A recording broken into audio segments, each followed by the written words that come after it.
Hi friends, welcome to Harry's Kitchen. Harry's Kitchenல இன்னைக்கு நம்ம பார்க்க போறது ஒரு சிம்பிள் லஞ்ச் மெனு ரெசிபி தான். நார்மலா நிறைய பேர் பண்ணுவாங்க தான். எனக்கு தெரிஞ்ச சிம்பிள் மெத்தட்ல கருவேப்பிலை சாதம் எப்படி பண்ணலாம்டா கறி லீவ்ஸ் ரைஸ் லஞ்ச் பாக்ஸா நம்ம யூஸ் பண்ணிக்கலாம். வீட்ல கூட நம்ம இத இப்போதைக்கு இன்ஸ்டன்ட்டா நம்ம செஞ்சு சாப்பிடலாம். இது ரொம்ப ஈஸியாகவும் இருக்கும், ரொம்ப டேஸ்டி அண்ட் ஹெல்த்தி. அதுக்கு நான் கருவேப்பிலை எடுத்து க்ளீன் பண்ணி நல்லா காய வச்சு வச்சுருக்கேன். பாருங்க, நல்லா இருக்குது. இதுக்கு என்னென்ன தேவைன்றதை நம்ம பார்க்கலாம். அதுக்கு முன்னாடி இந்த வீடியோ உங்களுக்கு பிடிச்சிருந்துச்சுன்னா லைக் பண்ணி கமெண்ட் பண்ணி ஷேர் பண்ணுங்கள். மறக்காமல் சப்ஸ்கிரைப் பண்ணி பெல் ஐக்கானை கிளிக் பண்ணுங்கள். இதுக்கு நான் ஒரு பஞ்ச் கருவேப்பிலை எடுத்துக்கிறேன். இந்த ரைஸ் நம்ம ஒரு கப் சாதம் தான் பண்ணுறதுனால நம்மளுக்கு கொஞ்சம் போதும், ரொம்ப போடக்கூடாது, நல்லா இருக்காது. லைட்டாக ஆட் பண்ணால் போதும். இதை கருவேப்பிலையை நான் நல்லா வாஷ் பண்ணி காய வச்சு வச்சுருக்கேன். அது போக இதுக்கு ஒரு கப் அளவு ரைஸ் தான் நான் எடுத்திருக்கேன். கம்மியாக தான் பண்ண போகிறேன். நான் எப்போவும் சொல்கிறது தான், அதிகமாக பண்ணி வேஸ்ட் பண்ணாதீங்க. பண்ணாமல் கொஞ்சமாக நம்ம பண்ணி பார்க்கலாம். அதுக்கு தான் ஒரு கப் எடுத்திருக்கேன் ரைஸு. அதுக்கு 2 காஞ்ச மிளகா, 1/2 ஸ்பூன் சீரகம், மிளகு 1/2 ஸ்பூன், தாளிக்க உளுந்து, அதுக்கப்புறம் கடலைப்பருப்பு கொஞ்சம் எடுத்திருக்கேன், காஞ்ச மிளகா. இவ்வளோ தான் தாளிக்கிறதுக்கு. முதல்ல நம்ம இந்த மிளகு, சீரகம், உளுந்து இது எல்லாத்தையுமே லேசாக வறுத்து பவுட்ரு பண்ணிடலாம். அதுக்கப்புறமேலு தனியாக கருவேப்பிலையும் எண்ணெயில் போட்டு நல்லா வறுத்துட்டு அதையும் இது 3 கூட சேர்ந்து பவுட்ரு மட்டும் நம்ம ரெடி பண்ணிடலாம். கருவேப்பிலை ரைஸ்க்கான பவுட்ரு நம்ம ரெடி பண்ணிடுறோம்.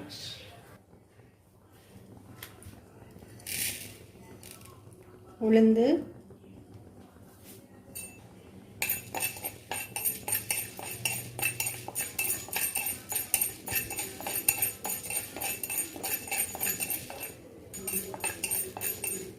கொஞ்சம் மிளகு போட்டுக்கோங்க, அப்புறம் சீரகம்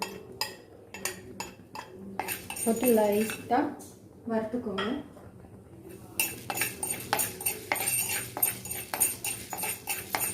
அந்த உளுந்து லைட்டாக ப்ரௌன் ஷேடு வர வரைக்கும் வதக்கிக்கோங்க. இப்போ நம்மளுக்கு இதை நல்லா வறுபட்டுட்டு இதை எடுத்துட்டு இப்போ கருவேப்பிலையை நம்ம தனியாக வறுக்க போகிறோம்.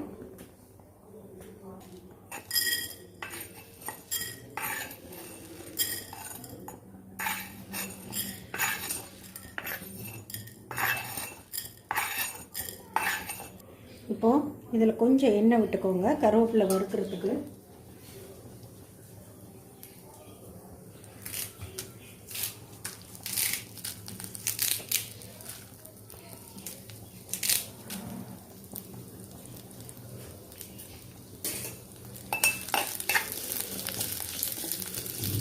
கருவேப்பிலை ரொம்ப நல்லது, முடியெல்லாம் நல்லா இருக்கும்.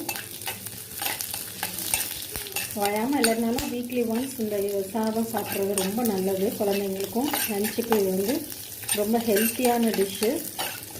ஸோ எனக்கு தெரிஞ்ச சிம்பிள் மெத்தட் தான் இது. பிகினர்ஸ்க்கு ரொம்ப ஈஸியாக இருக்கும். கறி லீவ்ஸ் எடுத்துடலாம்.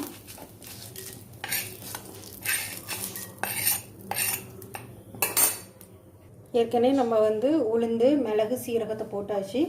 அதோடு சேர்ந்து கருவேப்பிலையும் போட்டுருங்க. அந்த கருவேப்பிலை அந்த முறுமுறுப்பாக இருக்கும்பாங்க இல்லையா, அந்த தன்மை வரைக்கும் நம்ம இதை வறுத்த போதும். இப்போ இதை பவுட்ரு பண்ணிட்டு வந்துடலாம். பாருங்கள், இந்த அளவுக்கு நம்ம இதை பவுட்ரு ஃபார்மேட்டில் வச்சாலே போதும். இந்த அளவுக்கு இதை ரெடி பண்ணி வச்சுக்கோங்க. ஆயில் மட்டும் ஆட் பண்ணிக்கோங்க, ரொம்ப வேண்டாம், ரொம்ப எண்ணெயாக இருக்கக்கூடாது. ஆயில் ஆட் பண்ணி இதில்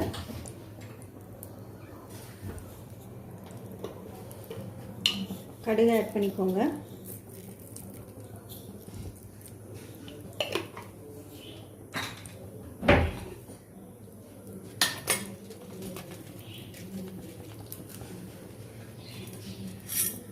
கடலைப்பருப்பு ஆட் பண்ணிக்கோங்க. ஏற்கனவே ஹீட்டாக தான் இருக்குது. ரொம்ப ஹீட்டாக ஆகிட்டுன்னா கருகி போயிடும்.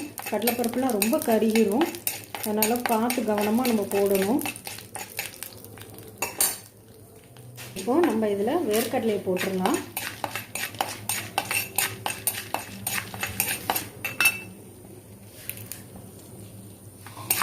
வேர்க்கடலையும் ரொம்ப கருகிராமல் நீங்கள் பார்த்துக்கோங்க.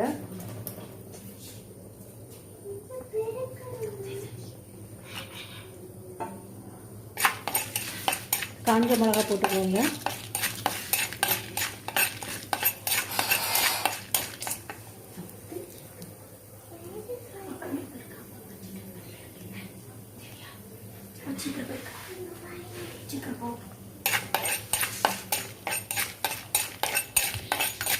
இப்போ அது லைட்டாக ப்ரௌன் ஷேட் ஆகும்போது நம்ம இந்த பொடிச்சு வச்சுருக்கோங்க இந்த கருவேப்பிலை பொடி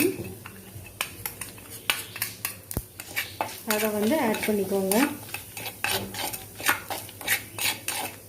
நீங்கள் சாதத்தில் ஏற்கனவே உப்பு போட்டிருந்தீங்கன்னா இதில் லைட்டாக போட்டால் போதும். இல்லை அதில் உப்பு இல்லாமல் வடிச்சிருந்தீங்கன்னா இதில் வந்து உங்களுக்கு தேவையான உப்பை வந்து நீங்கள் இதில் ஆட் பண்ணிக்கோங்க. ரொம்ப இந்த ரைஸை வந்து நம்ம இதில் கொஞ்சம் கொஞ்சமாக ஆட் பண்ணிக்கலாம்.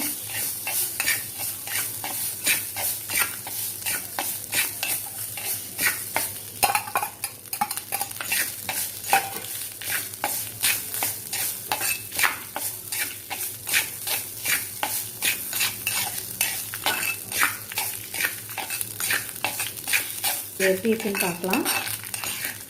ஸோ ஃப்ரெண்ட்ஸ், இப்போ உங்களோட டேஸ்டியான ஹெல்த்தியான கருவேப்பிலை சாதம் கறி லீவ்ஸ் ரைஸ் வந்து ரெடியாக இருக்குது. இதுக்கு வந்து தொட்டுக்கிறதுக்கு நான் வந்து உருளைக்கிழங்கு பொரியல் பண்ணேன்.